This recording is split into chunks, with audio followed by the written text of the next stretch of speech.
YCP తాలూకుడు Venkatareddy ఎవడో ఉన్నాడు, Paytm కుక్క. వాడికి డిబేట్ పెడతారు, అన్నీ చేస్తారు, నానా తతంగాలు చేస్తారు. ఆడ మాట్లాడేటప్పుడు మాత్రం అందరూ బాగానే ఆలకిస్తారు. డిబేట్లో పాల్గొన్న వాళ్ళందరూ ఎవడైనా మాట్లాడారనుకో ఆడి మధ్యలోకి వచ్చి అటాక్ అయిపోతాం. అంటే అవతలాడు వాయిస్ ఎవరికి అర్థం కాకని చేస్తుంటాడు.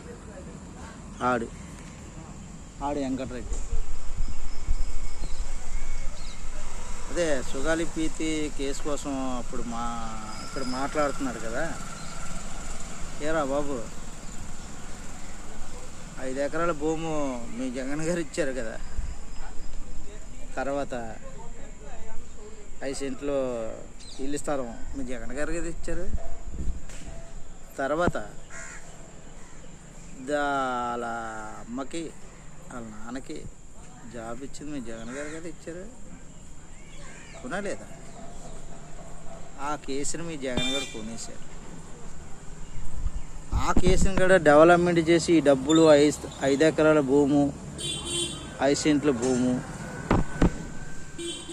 ఆవిడికి జాబు, వాళ్ళ ఆయనకి జాబు.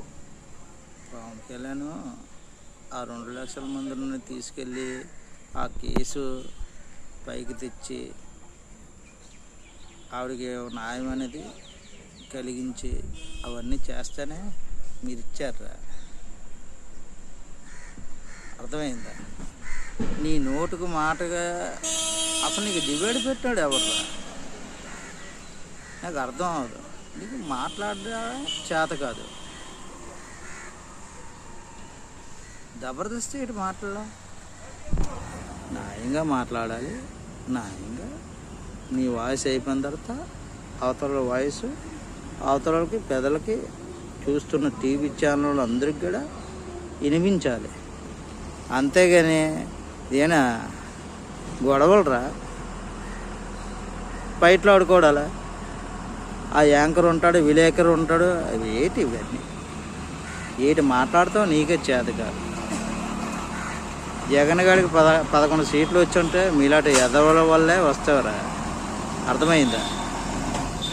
మీలాంటి ఎదవలు ఎన్ని మందులు ఉన్నా సరే అతని పాలు గోరు ఉంది కదా, ఆ గోరు కూడా మీరు కదపలేరు. అంత న్యాయమైన వ్యక్తి. మీరు చచ్చేటప్పుడు పురుగులు పట్టి నీకు చచ్చేటప్పటి వరకు అవసరం లేదురా. నీకు షుగరు గీగరు వచ్చి నీ కాలు సగం ఒక తొడ వరకు కోసేస్తా.